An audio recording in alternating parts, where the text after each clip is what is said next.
بسم اللہ الرحمن الرحیم. In the name of Allah, the Beneficent, the Merciful.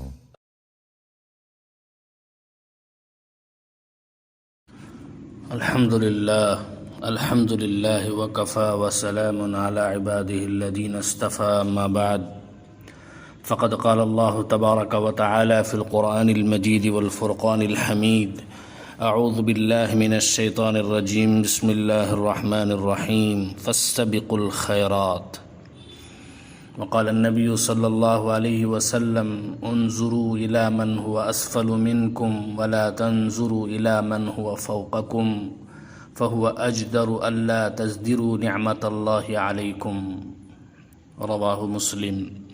صدق اللہ العظیم وصدق رسولہ النبی الکریم ونحن علی ذلک من الشاہدین والشاکرین.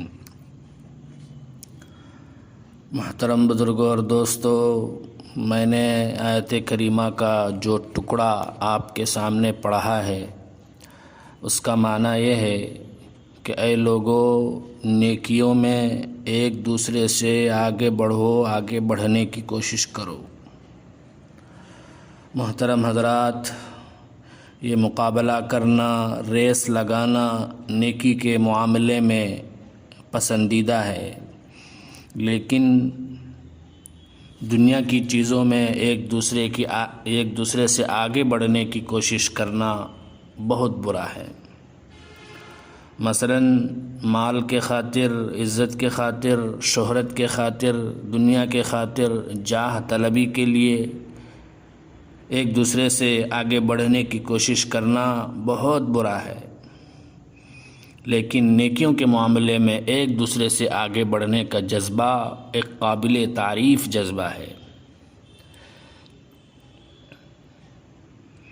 ایک شخص کو ہم دیکھ رہے ہیں کہ ماشاءاللہ عبادت میں لگا ہوا ہے، طاعات میں لگا ہوا ہے، گناہوں سے بچ رہا ہے، تو اب ہمیں کوشش کرنی چاہیے کہ ہم اس سے بھی آگے بڑھ جائیں.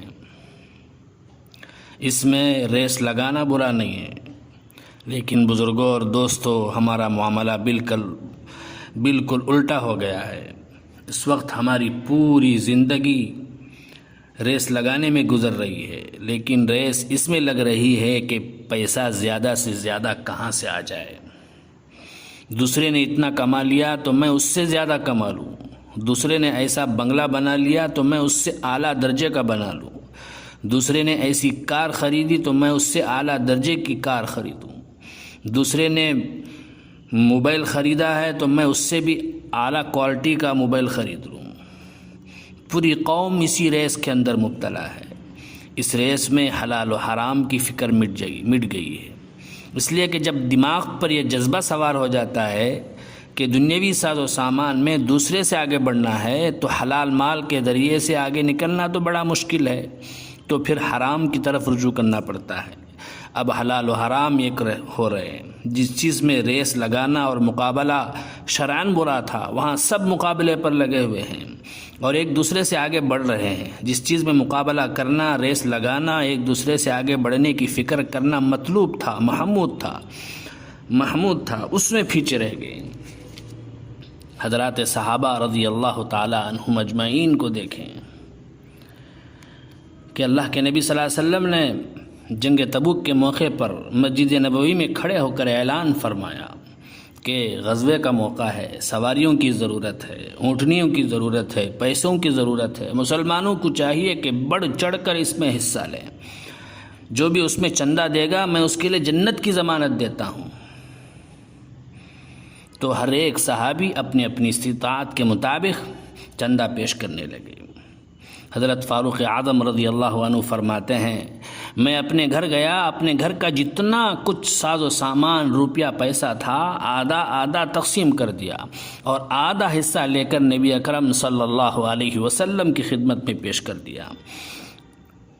اور جب میں آ رہا تھا تو میرے دل میں خیال آنے لگا کہ آج وہ دن ہے کہ شاید میں ابو بکر صدیق رضی اللہ عنہ سے آگے نکل جاؤں.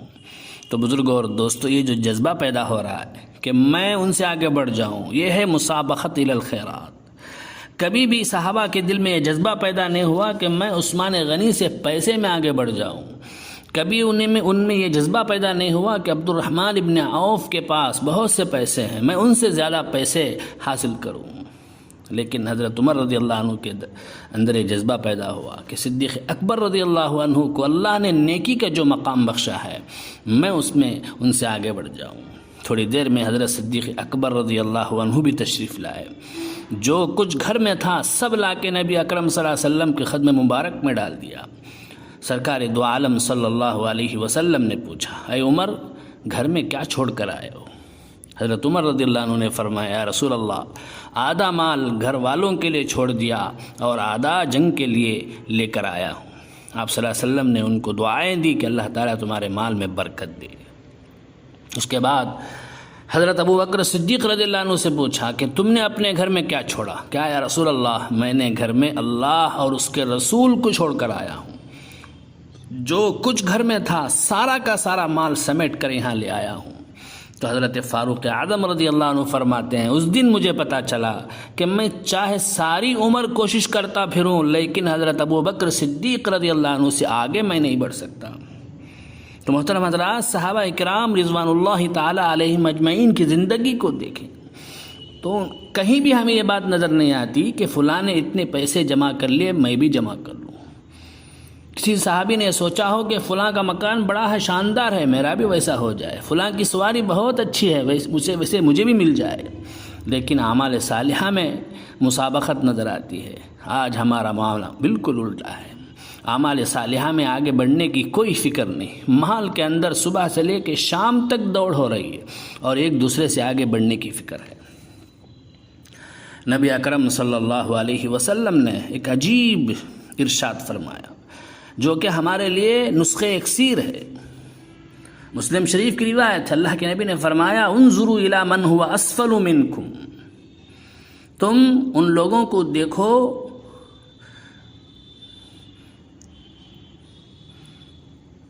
جو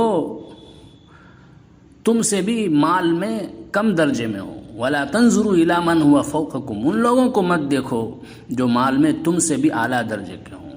فہو اجدر اللہ تزدروا نعمت اللہ علیکم، کیونکہ اس لائق ہے کہ تم اللہ کی نعمت کی ناشکری نہ کرو. تو آپ صلی اللہ علیہ وسلم کے فرمان کا خلاصہ یہ ہے کہ دنیا کے معاملے میں ہمیشہ اپنے سے نیچے والے کو دیکھو، اپنے سے کمتر حیثیت والوں کے ساتھ رہو، ان کی صحبت اختیار کرو، ان کے حالات کو دیکھو. اور دین کے معاملے میں ہمیشہ اپنے سے اونچے آدمی کو دیکھو، ان کی صحبت اختیار کرو. کیونکہ اس لیے کہ جب دنیا کے معاملے میں اپنے سے کمتر لوگوں کو دیکھیں گے تو جو نعمتیں اللہ نے ہمیں دی ہیں ان نعمتوں کی قدر ہوگی کہ یہ نعمت اس کے پاس نہیں، اللہ نے مجھے دے رکھی ہے. اس سے قناعت پیدا ہوگی، شکر پیدا ہوگا، دنیا طلبی کی دوڑ کا جذبہ ختم ہو جائے گا. اور دین کے معاملے میں جب اوپر والوں کو دیکھیں گے کہ یہ شخص تو دین کے معاملے میں مجھ سے بھی آگے بڑھ گیا، تو اس وقت اپنی کمی کا احساس پیدا ہوگا اور آگے بڑھنے کی فکر پیدا ہوگی. اور ایک حدیث میں ہے، اللہ کے نبی صلی اللہ علیہ وسلم نے فرمایا، خصلتان من کانتا فیہ کتب اللہ شاکرا صابرا، دو عادتیں جس بندے کے اندر ہوں گی اللہ اس کو شاکرین اور صابرین میں سے شمار کریں گے. اور دو عادتیں جس بندے کے اندر نہیں ہوں گی اللہ تعالیٰ اس کو شاکرین اور صابرین میں سے شمار نہیں کریں گے. ایک وہ شخص جو اپنے دین کے معاملے میں اپنے سے اوپر والے کو دیکھے اور اس کی پیروی کرے، اور دنیا کے معاملے میں اپنے سے کم حیثیت والے کو دیکھے اور اللہ نے جو اس کو دی ہے اس پہ شکر ادا کرے، تو اللہ تعالیٰ اس کو شاکرین اور صابرین میں لکھیں گے. اس کے برعکس جو شخص اپنے دین کے معاملے میں اپنے سے کمتر کو دیکھے اور اپنی دنیا کے معاملے میں اپنے سے اوپر والے کو دیکھے اور جو دنیا نہیں ملی اس پر افسوس کرے، تو اللہ تعالیٰ لم یکتبہ اللہ شاکرا ولا صابرا، اللہ تعالیٰ نہ تو اس کو شاکرین میں سے لکھیں گے نہ تو صابرین میں سے لکھیں گے. تو مطلب یہ ہے کہ اللہ تبارک و تعالیٰ اس فکر پر، اس سوچ پر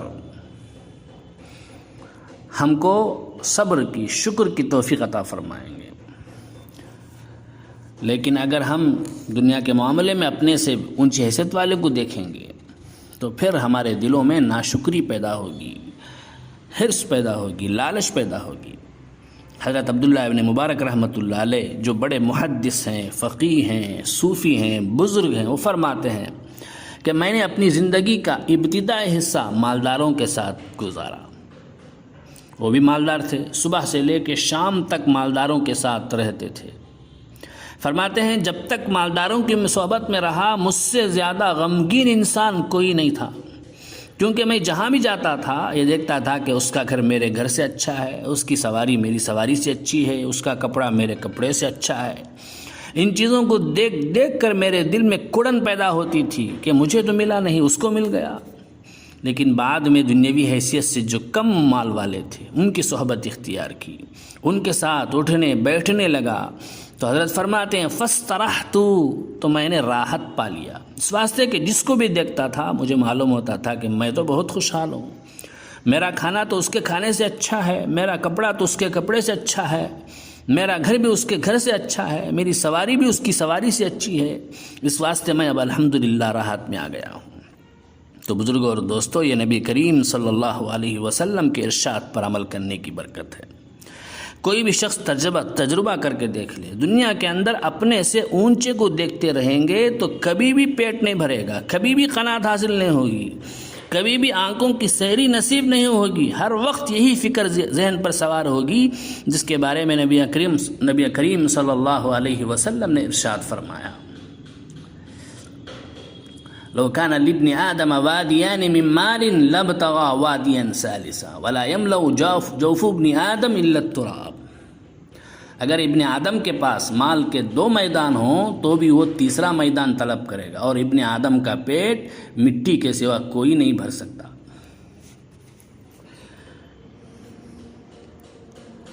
اسی طرح پوری زندگی اسی دوڑ میں صرف ہو جائے گی، کبھی راحت کی منزل پر، قناعت اور سکون کی منزل پر پہنچ نہیں پائیں گے.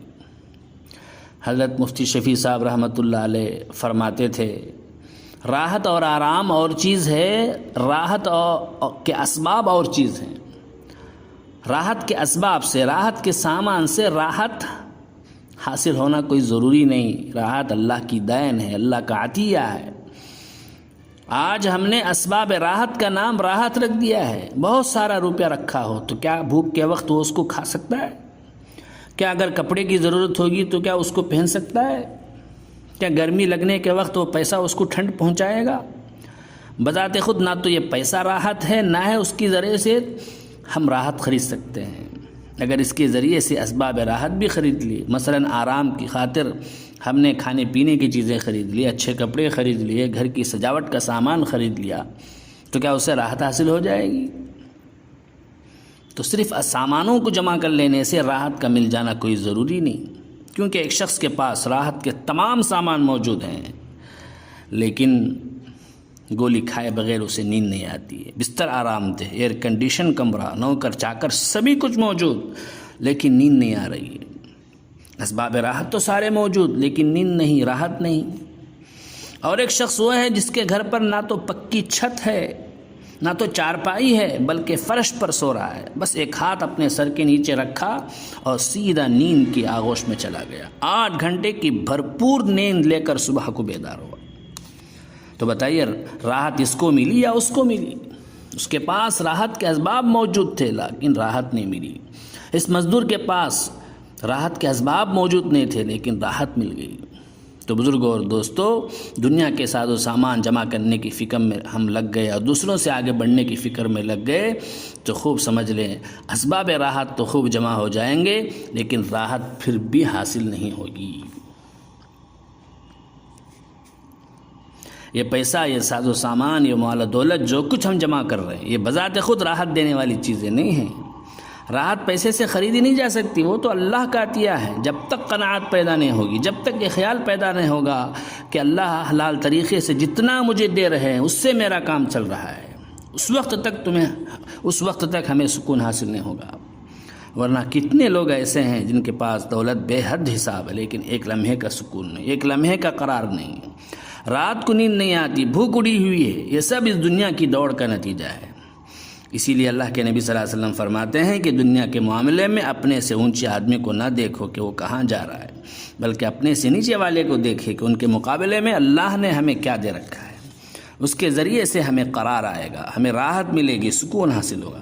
لیکن دین کے معاملے میں اپنے سے اونچوں کو دیکھیں، کیونکہ اس لیے کہ اس کے ذریعے آگے بڑھنے کا جذبہ پیدا ہوگا، آگے بڑھنے کی بیتابی تو ہوگی، لیکن وہ بڑی لذیذ بیتابی ہے۔ دنیا جمع کرنے کی بیتابی اور بے چینی بڑی تکلیف دینے والی ہے، بڑی پریشان کن ہے، وہ راتوں کی نیند اڑا دیتی ہے، بھوک اڑا دیتی ہے۔ لیکن دین کے لیے جو بیتابی ہے، بے چینی ہے، وہ بڑی مزیدار ہے، بڑی لذیذ۔ اگر انسان ساری عمر اسی بیتابی میں، بے چینی میں رہے، تب بھی وہ لذت ہی میں رہے گا، راحت اور سکون میں رہے گا۔ لیکن ہماری ساری زندگی کا پہیہ الٹا چل رہا ہے۔ اللہ تعالی ہماری فکروں کو درست فرمائے، ہمارے دلوں کو درست فرمائے۔ جو راستہ اللہ کے رسول صلی اللہ علیہ وسلم نے ہمیں بتایا ہے، اس پر اللہ تعالی ہمیں چلنے کی توفیق عطا فرمائے۔ آمین۔ وآخر دعوانا ان الحمد للہ رب العالمین۔